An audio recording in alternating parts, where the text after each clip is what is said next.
এখানে উপস্থিত আছেন মঞ্চে এবং আমাদের সামনে যারা আছেন তারা প্রত্যেকেই এই বাগেরহাটের এক একজন মানে যার যার জায়গা থেকে খুবই দক্ষ, যোগ্য এবং সকলের প্রিয়।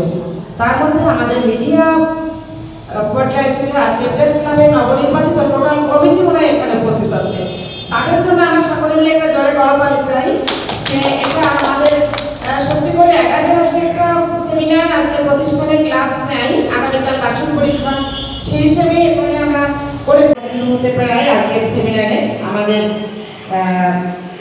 প্রধান অতিথি সেমিনারে উপস্থিত আছেন। আমাদের প্রধান অতিথি আমাদের সকলের প্রিয়, আমাদের শ্রদ্ধেয় দীর্ঘদিনের বাগেরহাট জেলাবাসীর সাথে সম্পর্ক গড়ে তুলেছেন আমাদের প্রিয় স্যার জনাব অরবিন্দ বিশ্বাস, অতিরিক্ত জেলা প্রশাসক, সার্বিক সংগ্রামী লেখক, যারা এই পেশাকে ভালোবেসে আজ নতুনভাবে সবার সামনে সকালটা এই যমুনাতে এসে আমরা পেয়েছি তাদেরকে আমাদের মাঝে। বাগেরহাট প্রেস ক্লাবের সম্মানিত সভাপতি এবং সাধারণ সম্পাদক।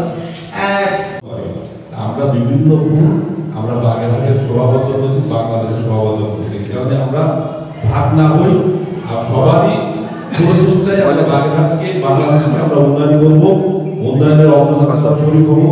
এই প্রত্যাশা নিয়ে আমি আমার বক্তব্য শেষ করছি। সবাইকে আসসালামু আলাইকুম ওয়া রাহমাতুল্লাহি ওয়া বারাকাতুহু।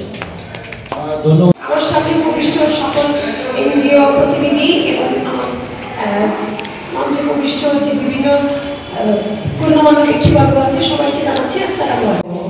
সরকার, নানা সংস্থা এবং সিভিল সোসাইটি প্রতিনিধির সাথে সমন্বয় করে কাজ করে থাকে।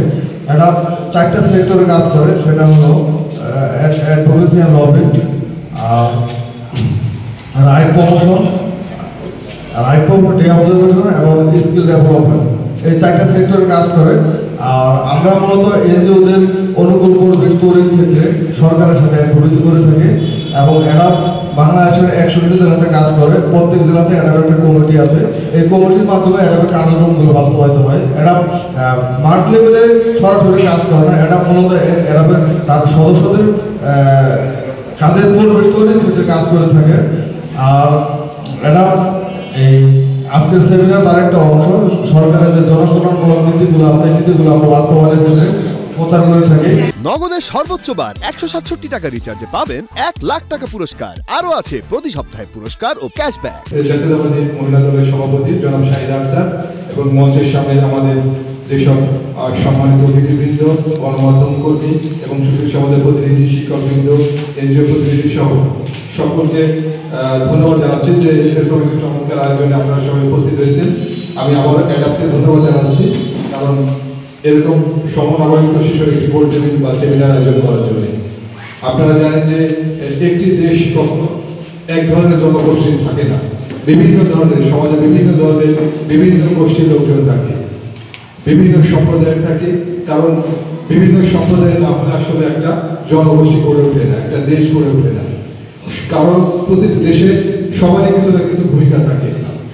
যেমন আমরা যদি দেখি যে কেউ মানে একদম নিম্ন স্তরের কাজ করে, কেউ উচ্চতর স্তরের কাজ করে, সব স্তরের কাজ থাকে। অর্থাৎ এটা আসলে একটা ভাগ করা আছে, কিংবা এটা না হলে হয় না। এখন যদি সবাই আমরা চাকরি করতাম তাহলে কিন্তু দেশ চলতো না। যদি কৃষক ফসল না ফলাতো তাহলে কিন্তু আমরা কিছু খেতে পারতাম না। আমাদের কেউ জুতা সেলাই করে, কেউ অন্য ধরনের কাজ করে, কেউ সুইপারের কাজ করে।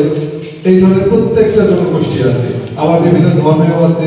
অর্থাৎ যখন একটা ধর্মের হয় তখন আসলে যে বৈচিত্র্য সেটা আসে না।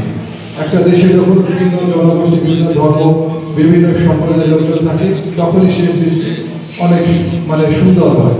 তো আমরা এই গোলটেবিলের মাধ্যমে যেটা আশা করব যে আমরা এই প্রশিক্ষণের সেমিনারের মাধ্যমে এই বিষয়টি তুলে ধরবো, যাতে আমরা সকলে মিলেমিশে সুন্দরভাবে থাকতে পারি, সুন্দর একটি বাংলাদেশ আমরা ভবিষ্যতে নির্মাণ করতে পারি।